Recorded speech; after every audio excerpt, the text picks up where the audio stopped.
Welcome to LiveDaf, your online Daf Yomi Shir. Shalom Aleichem and welcome back to today's Daf Hayemi Maseches NIDAH Daf Yud Zayin. We are holding 9 lines from the top of the Amud. Amar Rabbi Shimon ben Yochai, Hey Dvarim Hein. There are 5 things that one should not do.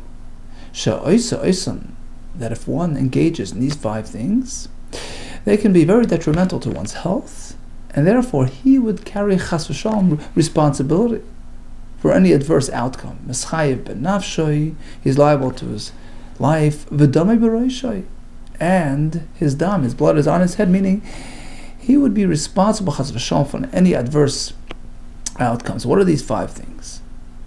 Ha'echel shum kolaf, if one eats garlic that had been left peeled overnight, ubatzel kolaf, onions that were peeled, ubeitza klufa, peeled egg. So all these that went through the night should not be eaten. They attract an evil spirit and can be dangerous. Likewise, a beverage like wine which had been diluted with water and passed through the night should not be drunk. Likewise, a person sleeps in the cemetery that attracts evil spirits and can be detrimental to his health. A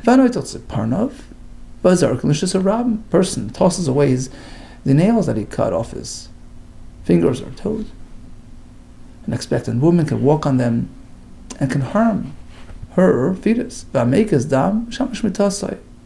number 5, which can have a very weakening effect on a person. A person lets some blood out, which has a weakening effect, and then he engages. He's together with his wife. That can have a very weakening effect, detrimental to his health. Now the Gemara will elaborate on the details of these behaviors. Regarding the peeled garlic, says the Gemara, you should know, even if they're sitting in a basket, a container, and they're totally closed up and sealed, tied up, closed up, v'chasimi, and sealed, which typically repel demons, here they're so attractive to the evil spirits, ruach ra, the evil spirit, shir alein, lands on them, and one should not eat them. But it's only a concern if they're fully peeled, without any remaining peel on them. El delishir bahini karan, oikli pasni, hasn't left on them the ikaran, Rashi says, of the strand, the hair, like the roots. Rashi says sa'orois sheberoish hashum va'batzel, these fibers that come out of the top of the garlic or the onion. Oikli pasan, or he didn't leave even a drop of the peel on the actual aval shir behem, but if he left some of these behind, the karnikli pasan, that protects it. Leislam, but there's no concern. So actually, some bring that a way around this would be, let's say he has peeled eggs, chopped up eggs, so you put in some salt, and some explain that by putting some salt and oil, turning it into like a salad, it changes its entity, it turns into a new entity, in which case there's no issue about the ruach ra. Some say even a little bit salting, that would be enough to be discernible, would be enough as well. That changes it from its original form, in which case it no longer attracts the ruach ra.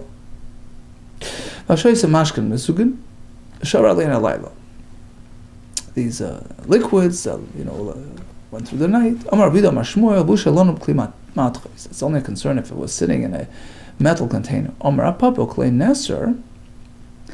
So he says, Papa says, the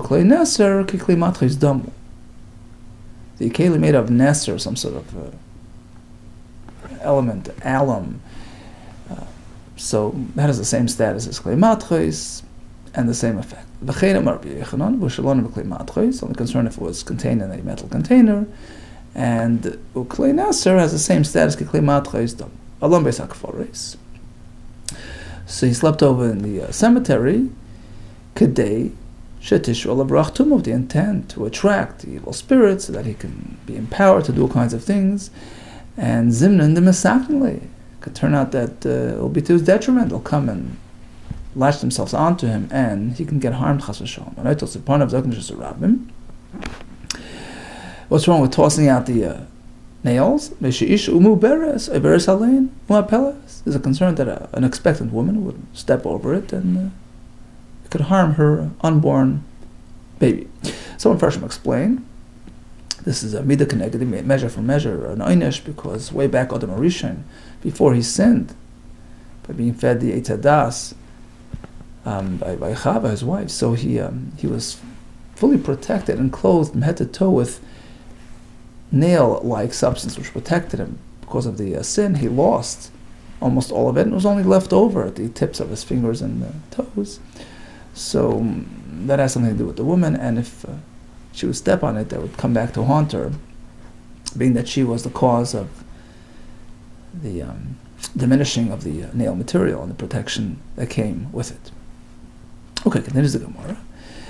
But it doesn't apply in all situations. It's only a concern al deshakal benusteri.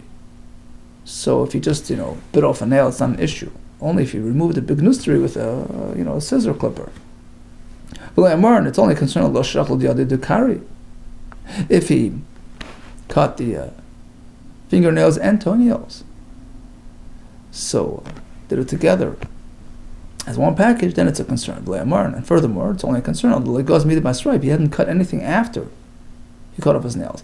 Aval goes midah b'asrav. If he did something afterwards as well, less lamba, it diminishes the concern. We have no issue with these nails. But the Gemara comes back and disagrees. All these do not, address the concerns. L'kula milsa chashinan. The concern applies in all circumstances. One should take care not to discard of his nails, lest a woman come and chas v'shalom be affected by it.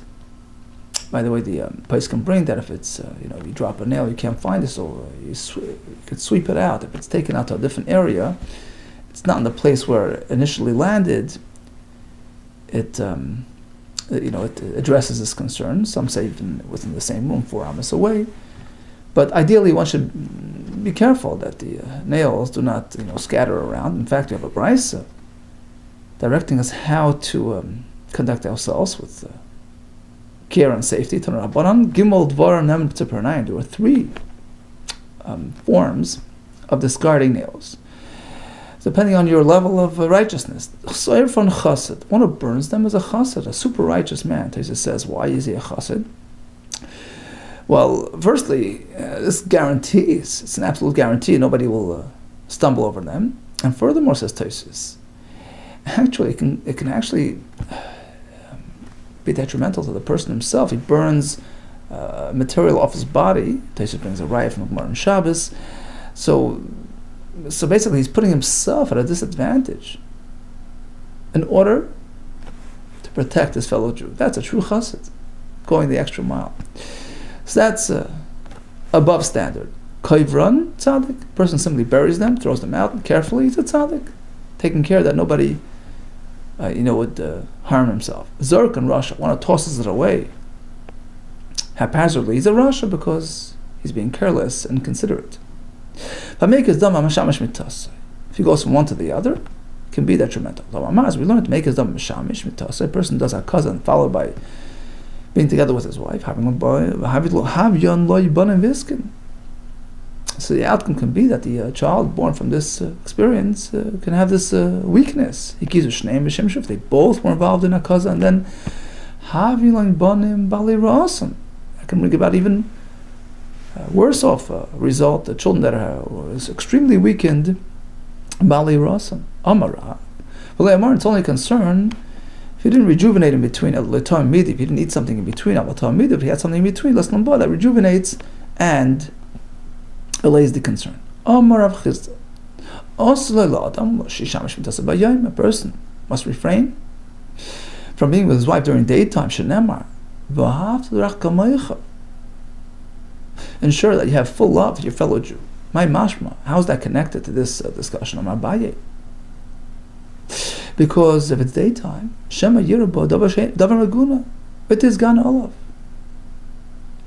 Because he might notice something unattractive, and she'll become distant from him. She'll become unattracted to him. And that negates the concept of Avtarach Kamecha, which certainly in a very, very great way applies to one spouse. So any detraction from that, the highest level of attraction, will interfere with the ability to have true love and avas after reach. Amar Rav Huna. In fact, conducting oneself with a measure of dignity is an expression of kedusha. Amar Rav Huna, Yisrael kedoshim him. Yisrael are a holy people of Ein, and they refrain from being mishamshim with the saying during daytime being. Amar Rav.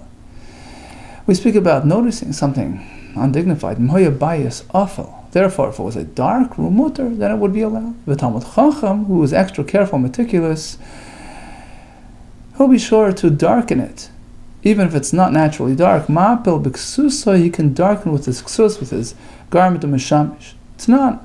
Now let's go back to that brisa discussed yesterday, which seemed to make a reference to daytime.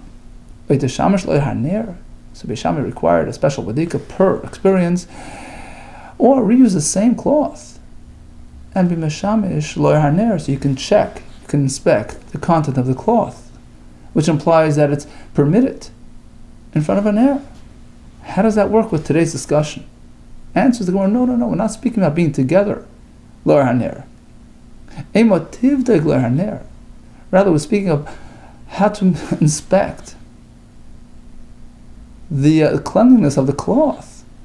So even though ideal would be daytime light, but as a second option, a candle will do the job.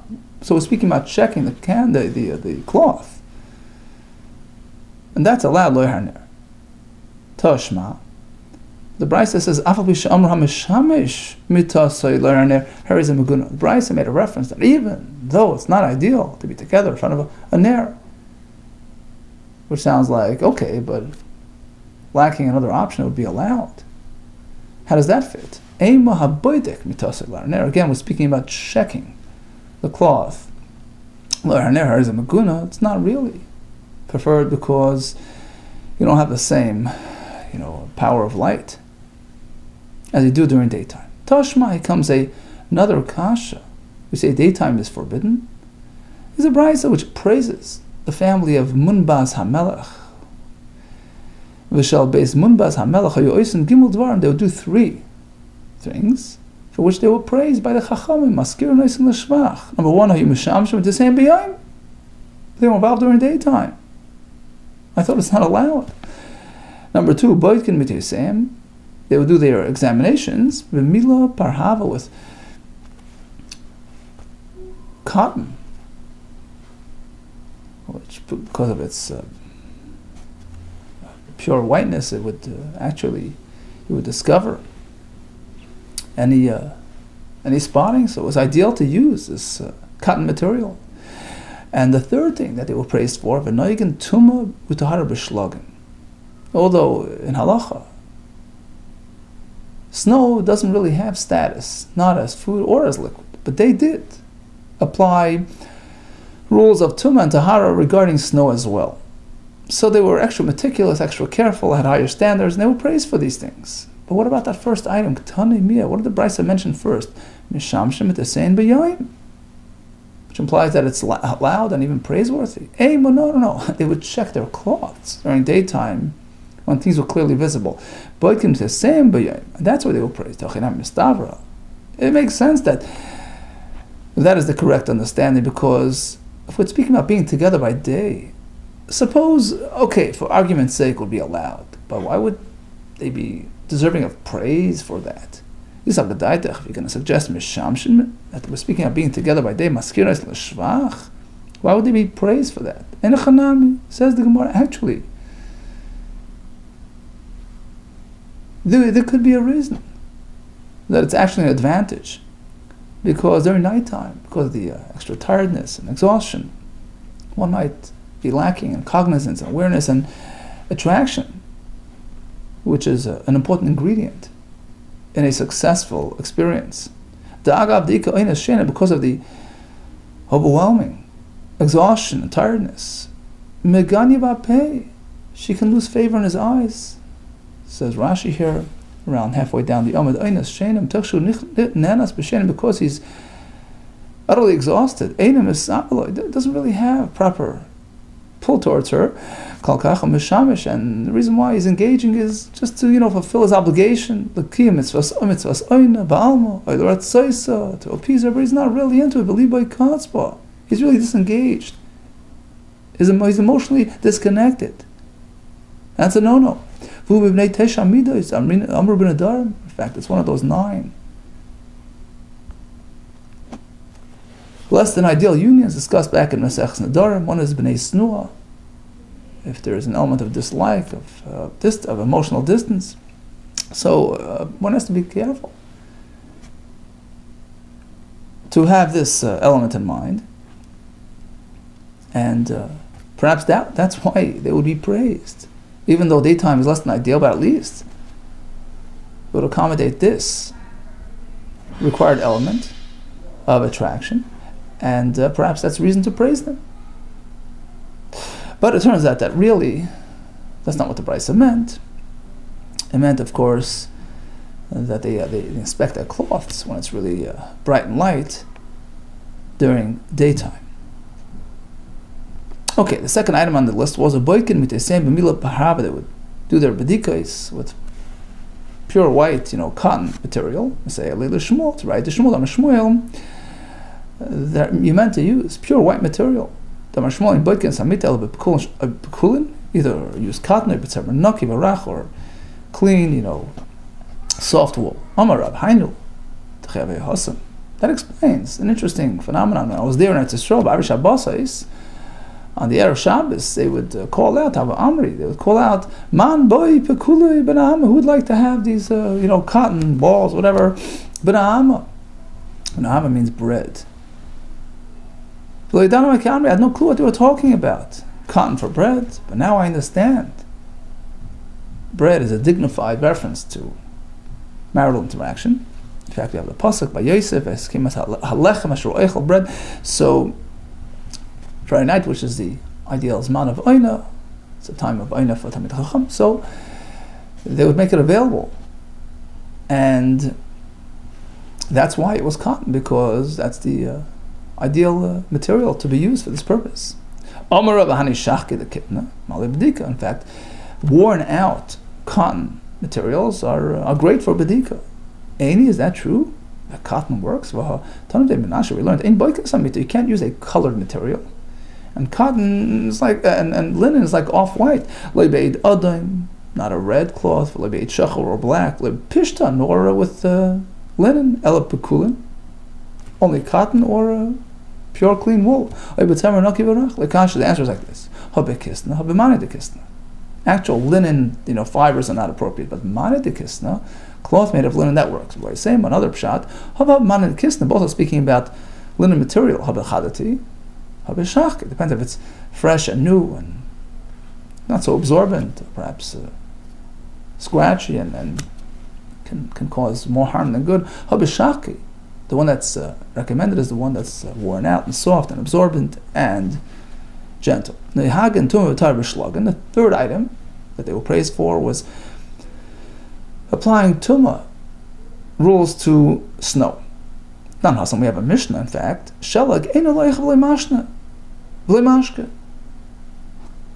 According to basic halacha, no, snow does not have a status of food or liquid. It's not really liquid, and it's not really food. It's not really solid. It's on its way to melting. So chishav alav achila. Let's say he considered it food for himself. He's going to eat it. So in that case, it doesn't work. It's not considered food regarding being susceptible to tumah. But let's say lemashka, if you planned on drinking it, waiting until it melts, then it has a status of liquid because it's on its way to melting. So it's more, the scope of things, it's more liquid than solid. So you can designate it as liquid, and then it can be matami tumas mashkin, come tummy like any other liquid. Now, let's say you have a glob of snow. Part of it became tummy somehow. The whole thing is not affected because each granule is separate and distinct. It's not one balak, one entity. Let's say the whole thing somehow became tummy. Now you want to be an entire part of it. So you brought it to the mikvah and you made contact with the water in the mikvah. Rashi explains, we have to know that really food cannot be immersed in a mikvah, only people and utensils. food, there's no concept of purification through a mikveh except for liquids. There, but it works differently. There, if you take your liquid and you touch it, tap it to the water of the mikveh, it becomes like connected. It's like you plant it in the ground, you planted a seed in the ground. It becomes batal, says Rashi. It becomes nullified. It becomes absorbed into the broader, body of water, and it becomes tahar. So even if you tap just a corner of the glob of snow to the mikveh, nitar miktsasa, the whole thing becomes tahar. Nitar kula, and first I'm going to explain, because since it's one sort of collection here of snow, so that can connect to the collection of water, becomes one big entity, despite the fact that they're separate granules. So in terms of being considered the same mikveh, it works, even though it's snow. Now we have an inherent contradiction. Here we say, Amers, you said, if the corner gets tummy, the whole snow is spared, because they're separate and distinct entities, each granule. Then it says, well, if the whole thing became tummy, how do you remove the tumah? Just the corner works for everything. Well, how did the whole thing become tummy to begin with? You think somebody went and touched each little granule? Apparently the whole thing became tummy somehow. How? Very simple. You put it through the airspace of a kli cheres, whose airspace conveys tumah. Took it through the airspace of a earthenware oven, which had tumah inside. So the whole airspace became affected, and the whole glob of snow was present in that airspace. So whichever granule, it's all tummy. Torah testified and declared regarding klicheres that its airspace becomes tummy. So let's say there's a tumah item in the klicheres. Even if the kli is full of mustard seeds, 1,000,000 mustard seeds. So if only the walls of the kli would be tummy, it would convey it to the first layer of seeds, over to the second. I'd say it would stop at a certain point. Tumah could only go that far, but here, the whole airspace is a conveyor of tumah. So even the granule all the way in the middle, light years away from the wall, would be affected as well, because it's in the airspace of the tunnels. That's what happened. He took a glob of snow, ran it through the oven, the whole thing became tummy, but once he taps it to the mikveh, the whole thing is tar. Okay, so in conclusion, we had some health-related warnings, peeled onions, garlics, and eggs, spoke about caring for one's nails, spoke about Yisrael Kadoshim Heim, and only involved during nighttime. He spoke about the proper material to be used for bedikos to determine tahara. Okay, over to the next Mishnah. Mashal mashlu chacham b'isha. The chacham presented a mashal, a metaphor, describing the anatomy of an isha with respect to dam nidah. We have hacheder, the inner chamber, that's the womb, the uterus, which produces the dam, which makes her a nidah, which channels into this canal, proizdar, which is the passageway through which the dam would flow out of the isha. And then you have above that v'ha'aliyah, like a second floor, an upper chamber. Some try to reconcile this with today's known anatomy. Some say it's the bladder area, some say it's the ovarian tube area. In any case, theoretically there could be blood generated in that area, which is not a naturally occurring thing. It's not a regular thing. It's indicative of some sort of infection or medical condition. But technically there could be blood generated from that upper area, which of course is not dam nidah. And that blood can trickle down through a little perforation, a passageway, into the proizdar below. And again, that dam is not dam nidah, because only the dam coming out of the womb, out of the uterus, out of the cheder, out of the room, is considered dam nidah. It says in the Mishnah, dam ha-cheder, the blood coming from the cheder, that's the classic dam nidah, that's tummy.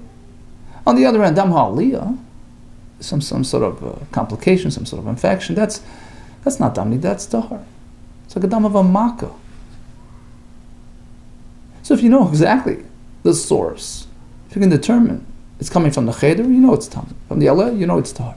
What if you found it in the proizdar, and the passageway, in the canal, which can receive blood from either source? Nimtza proizdar. You have to assume that it's tummy, sveika. Its uncertainty is determined as tummy. You know why? Most likely it came from the makkah, which is the regular producer of dam. Most dam comes from the makkah. which is Tamei. Because its presumption is to be min hamokar, from the source of NIDAH. Okay, so again we have the Isha who has a cheder, which is the womb, the uterus, from which the dam NIDAH flows out on that floor of that cheder into the proister and out of the Isha. That dam is dam NIDAH. On the other hand, we have dam coming from the aliyah, trickling through this lul, as the Gemara will call it, into the proister below. And that is blood which is tahar. Now, interestingly, the two flows have distinct channel, different routes. They don't really collide with each other, because the dam of the cheder flows along the floor of the cheder into the floor of the proister. In our diagram, it's sort of like to the left, and it makes its way out through the left side of the proister. On the other hand, the dam of the aliyah flows a bit to the right, along the right surface, right wall of that proister, and then circles back down and leaves the Isha. But as the Gemara will tell us, there's a possibility that she lunged forward. So in that case, the dam, which is meant to be flowing along the left wall of the proister, could have landed on the right side, could have sprayed over to the right wall of the proister, where the dam aliyah would be found, and really it's dam NIDAH. On the other hand, if she sort of lurched backwards, the dam aliyah, which is tar, could have relocated itself to the left wall of the proister, which is the dam NIDAH channel, and really it's dam which is tahar. So we do have to address all these possibilities of dam flowing through its regular way, and perhaps something unusual which may have occurred as well has to be taken into account. Okay, so let's see. Rami Bar Shmuel, he was a Talmud of Rav Huna, and also Rav Yitzchak Beri Rav Yehuda. Tanu NIDAH, they learned Hilchas NIDAH in the yeshiva of Beit Rav Huna. Okay, who did they meet up with? The son of the Rosh Yeshiva, Rabba Bar Rav Huna. Ashkechinu, who met them? Rabba Bar Rav Huna. And he sees them learning, saying over the shir. The Asvikar is sitting and saying over what they learned in the yeshiva Bar Rav Huna. So what does Rav Huna teach them? Hacheder mibifnim. The cheder is towards the interior of the Isha. Proizdar is towards the exterior, bechutz. V'aliyah b'nui al shtein, and you have the aliyah built over both.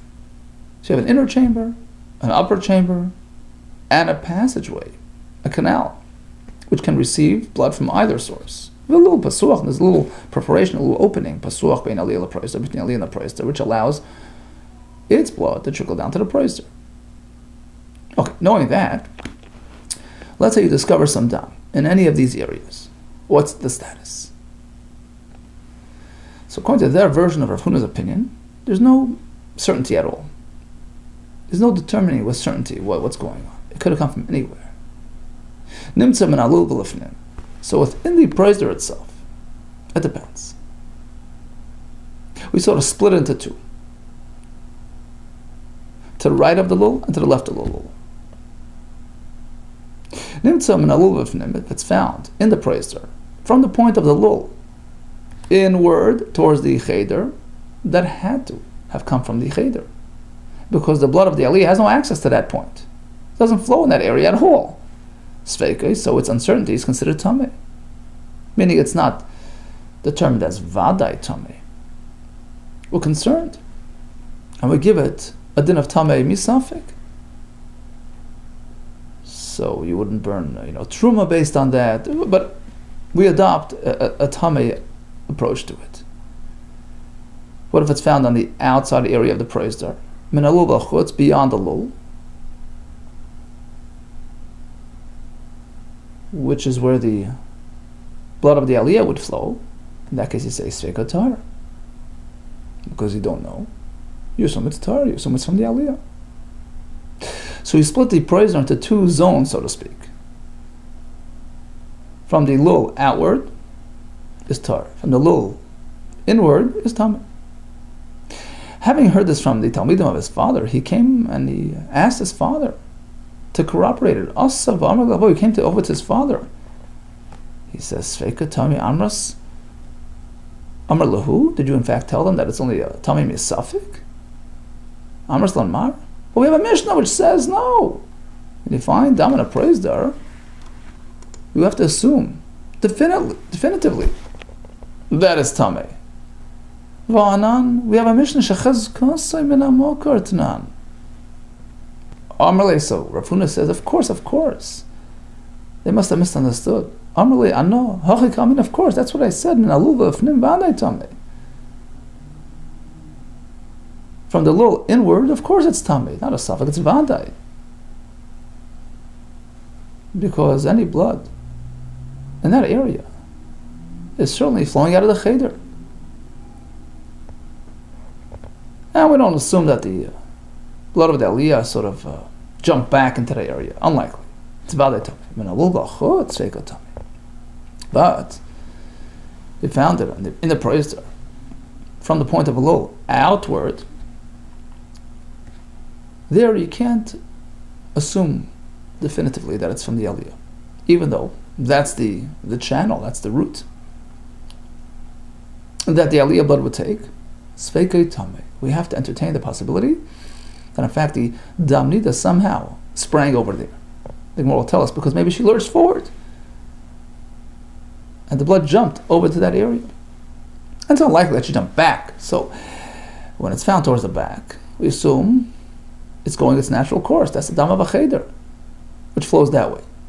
When it's found in the front, then it could be from the aliyah, but it could really be dam cheder, dam NIDAH, which jumped forward when she lurched forward. So misafek, you have to be matami. Now Abaye he said, look, either way, either you're concerned about an abnormal, trip, in which case you have to be concerned in both directions. If the dam of the NIDAH jumped forward, so maybe the dam of the aliyah jumped back as well. So in either location, you don't know. Is this the dam flowing its natural course? Or was it relocated from elsewhere? How can you differentiate? Amar Abaye, Ma'ishno, what's the difference? Nalul v'achutz, found on the outer part. Sveika Tami, you say, well, even though that's the route that the dam Torah takes, you say, no, it's Tami Misafik. Doma Shachsa, maybe she jumped forward, she lunged forward, and the blood that's found in the right wall of the praiser, which is typically the aliyah lane, it came out of the cheder. It jumped forward. So the same you can say in reverse. If it's found in the area behind the lul, which is typically the cheder channel, maybe it came from the aliyah side and it jumped back. You can say is dakra. She lunged back. Ume aliyah also. And really this dam is dam Torah coming from the other side. Elam Abaye says, look, we have a choice. Either we're working with the natural course of events, in which case we have to say the dam on the outer area of the praiser on the right wall is certainly the aliyah blood, on the left wall it's the cheder blood. And we don't, consider any other options, flippings and lurchings. And if we're concerned about abnormal movements and dislocation of dam, then it goes both ways. So either way, it's just a suffix. Here it's a suffix. And here it's a suffix. If you're going to work with, theories of lurchings and flippings, wherever you find it, it's a suffix. Found it in the front, it could have come from the back. Found it in the back, it could have come from the front. So it's always going to be a suffix tummy. We're going to go with the standard route, assuming that it's flowing its natural course. And there was no splashings. And so then, okay, if it's on the inside of the praiser, then you say it's certainly tamei, because that's the lane that the Dam NIDAH takes. And a lul chutz, found on the exterior of the praise door beyond the lul, that's the channel that the Dam Aliyah takes, Vaday Tar. So let's pick out a choice. Either it's both suffix, because of some sort of possibilities, or we discount the possibilities. And here it's tar, here it's tamei. Okay, so at this point, we'll have 4 shittas regarding the discovery of the dam within the proizdar, which we explained is really divided into 2 sections. The section that's lul v'lefnim, beyond the lul towards the interior. You have a lul v'chutz in the outside of the proizdar, from the lul outward. So let's start with Abaye. Abaye in the second shot says, look, natural course of events is that the blood on the inside of the proizdar, lul v'lefnim, that's flowing from the cheder, it's tamei. Lul v'chutz is tar. According to the first version of Abaye, concerned about chashashos, the dam, changing locations. So then lul v'lefnim is tamei, but it's just a suffix, because maybe it came from the outer area of the proizdar, which is from the aliyah. Lul v'chutz is tar, but it's still a suffix, because that dam could have theoretically come from the inside and just flipped out. We have Rav Huna who says lul v'lefnim is certainly tamei. Apparently we're not concerned about the blood from the outside flipping back in. But lul v'chutz, you would say it's tar, but no, maybe really the dam came from the inside. When she lurched, she lunged forward, the dam sprayed out into the outer area of the proizdar. Therefore, we have to say it's tamei misafik. Talmud the Rav Huna did not give any definite status. Everything is a suffix. And they said lul v'lachutz, that's typically from the dam aliyah, that's tar. That's tar. And lul v'lefnim, it's a suffix as well. We treat it as tamei. So according to them, basically, the dam inside is tamei because of the likelihood that it's coming from the cheder. But again, it's only a suffix. We wouldn't burn truma that she would have touched in this state, unless you can ascertain with definitiveness that it came from the cheder. It's tamei misafik. Soon the Gemara will elaborate add another point that was found on the gag. It's found on the roof, so to speak, of the proizdar. We'll get to that in a minute. Okay, so according to them, lul v'lefnim is tamei misafik, lul v'chutz is tar misafik. Continues the Gemara. Now we have 2 more opinions, which really aren't new opinions.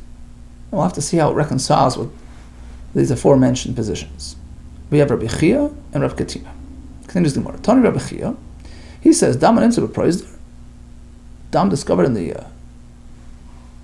proizdar, is certainly matami the isha. There's no question about it. Chayav nalo obvious migdash. She enters the migdash now. She's chayav chatos. V'sarf nalo v'sat truma. She handled truma. You burn it. There's no question. It's tamei vaday. Now, where in the proizdar was it found? Lul v'lachutz, lul v'lefnim. We'll get to that in a minute. Rav Katina Amar, he also agrees that it's tamei, but only on account of an uncertainty, suffix. At most, it's a suffix tamei. You can't bring a karba, and you can't burn truma. You just leave it, in limbo. You don't eat it. You don't.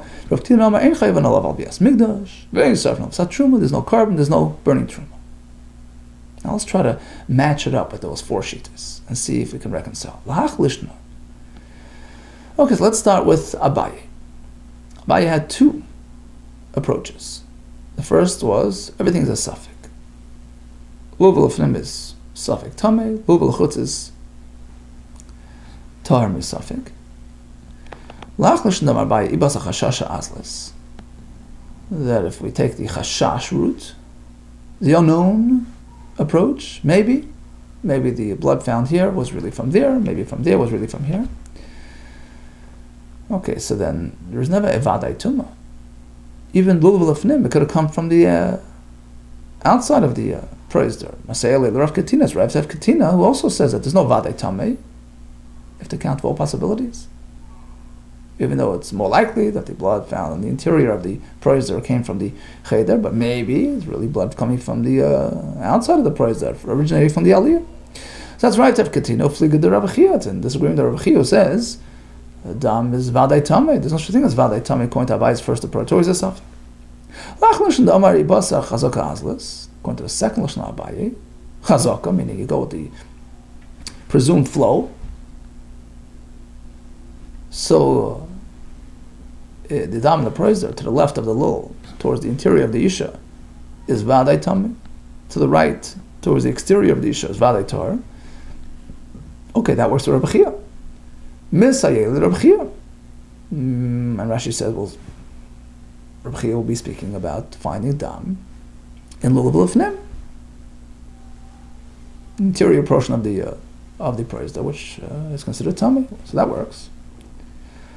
Next Talmud, Upliga de Rav Katina, but this isn't a disagreement of Rav Katina, who says that the dam at most is only tummy misafik. According to Abai, is no such a thing. Here it's Vadai tummy, here it's Vadai tummy. Okay, now the Rav Huna, let's go back to Rav Huna, who sort of made a split. He says, Luvel Ifnim, we assume it's from the cheder. So it's tummy Vadai. Luvel Achutz, it's also tummy, but it's just misafik. So according to him, we can actually avoid any machlokes here between Rav Chia and Rabbi Katina. They speak about different locations. The Rav Huna like Pligi, they're not even disagreeing with each other. Rabbi Chia, who says Tamei Vadai, that's Lulav Lefnim, as the channel coming out of the, as the root coming out of the cheder. Kan Lulav Lefnim, whereas Rav Katina says it's only Tamei Mesafek. Kan, Lulav Chutz, he found it on the outside of the proister, beyond the lul, towards the exterior. So there, likely that it came from the aliyah, but there's a possibility that the blood had sort of sprayed out from the inside of the proister, landed over here. So it's a misafik, it's tummy. So they're addressing different locations. Allah, here we're going to get stuck. The Talmidim of Rav Huna, according to them, there was no dam that's Vadai Tameh. The inside of the proister is Safek Tameh. Outside of the proister is tar because of its uncertainty. So now we're stuck because if there's no case where it's Vadai Tameh, Rabbi Chia clearly says Vadai Tameh. Ella Rabbi Bar Shmuel, Rabbi Yitzchak Breder, Yehuda, the Amri who say it's always either a Safek Tameh or tar completely. Minalul Blachutz, that's tar, Sveika tar. That's the route that the aliyah blood takes, running along the right wall of that proiser.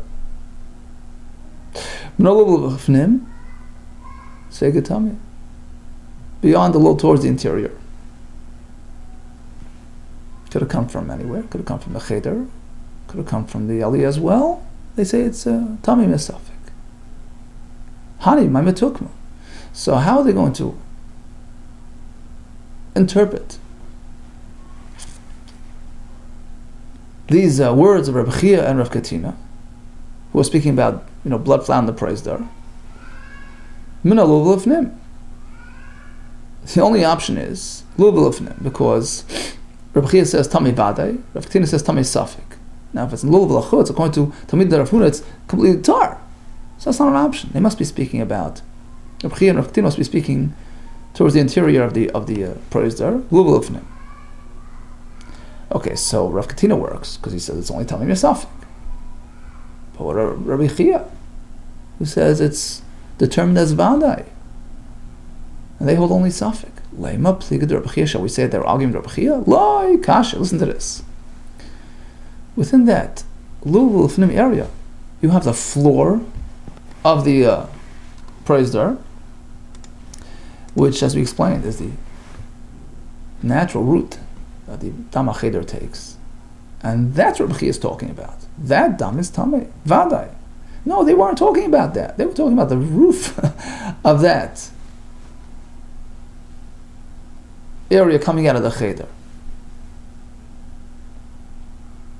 Now, the roof surface is not really a natural location for that. That's not really what you would find down out of the cheder. It should be on the floor, flowing out with the force of gravity. It should be stuck on the roof. So when you find it on the roof, it's sort of no man's land. It could either have come from the cheder or from the aliyah, because it's not on course of any flow. So there we say, Talmud the Rav say, there is where we said that it's only a suffix tamei. Totally different situation, because there is not found on a natural route, on a natural track, a natural path of either bloods. There you have to speculate. No, it could have come from here, could have come from there, because anyways, it's not in its natural position. Like Kasha, Kan Kishnimtza Bukarka Praiser, Rav Chiyu says, Dam is Vadai Tamei Kishnimtza Bukarka Praiser, which is the natural flow of the Dam HaCheder. But we're speaking Kishnimtza Bugag Praiser, Bagag Praiser, the rooftop, the roof surface of the Praiser, coming out of the Cheder. So since it could come from either source, there we say, although we treat it as a tamei, it's only misafik, because of the possibility that really it's dam tar. Okay, so let's just recap again. We have the cheder, at which the dam flows into the praiser. We have the aliyah, which produces dam into the praiser as well. Now, dam from the aliyah is tar, dam from the cheder is tar, from the tamei. What if you find the dam in the praiser itself?